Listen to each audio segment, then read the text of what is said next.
जिकडे तिकडे पावसाचा हाहाकार. कोकणात पण तसंच काहीसं आहे. जिकडे तिकडे पाणी भरलं आहे, लाईट गेले आहेत. त्यामुळे काही करता येत नाही, बाहेर पडता येत नाही. अगदी घरात भाजीही नाही, जे घरात आहे तेच खावं लागतं. पण ठीक आहे, असो. काही ठिकाणी खूप वाईट अवस्था आहे, बिकट अवस्था आहे. प्लीज थोडा वेळ तरी पाऊस थांबणं असंच सांगते. असो.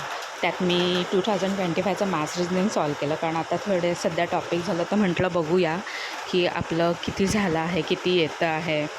त्यात मी बसले होते, टाईम लावून बसले होते, म्हणजे अगदी 20 मिनिट्स दिले होते. 20 मिनिट्समध्ये 20 क्वेश्चन करूया सध्या. तर 18 मला येत होते. 2 त्यातलं मला काही माहिती नव्हतं, म्हणजे माहितीच नव्हतं फॉर्म्युला काय काय. 18मधले फक्त 12 बरोबर आले.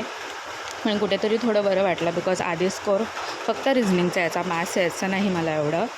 त्यामुळे रिझनिंगचे 8 मार्क मिळायचे मला, 8-10. पण आता 12 आलेत, अगदी मॅथ्स पकडून. 6 चुकले, थोडक्यासाठी चुकले, म्हणजे मीच हलगर्जीपणा केला सोडवताना. पण असो, काय इम्प्रूव्ह करायचं हे मला कळलं आणि मी क्वेश्चनचं ॲनालिसिस करायला घेतलं आहे. मी एका मॅमना फॉलो करते, त्यांनी सांगितल्याप्रमाणे मी पॉलिटी ॲनालिसिस करायला घेतलेलं आहे. तुम्ही काय करताय सध्या मला कमेंटमध्ये सांगा. कोणी MPSCचा अभ्यास करणारा बघत असेल तर प्लीज कमेंटमध्ये सांगा की तुमचं काय चालू आहे सध्या, कोणत्या अभ्यासाची तयारी करता आहात, कोणत्या एक्झामचं प्रिपरेशन करता. थँक्यू. प्लीज सबस्क्राईब करा. भेटू पुढच्या ब्लॉगमध्ये आणि काळजी घ्या पावसात.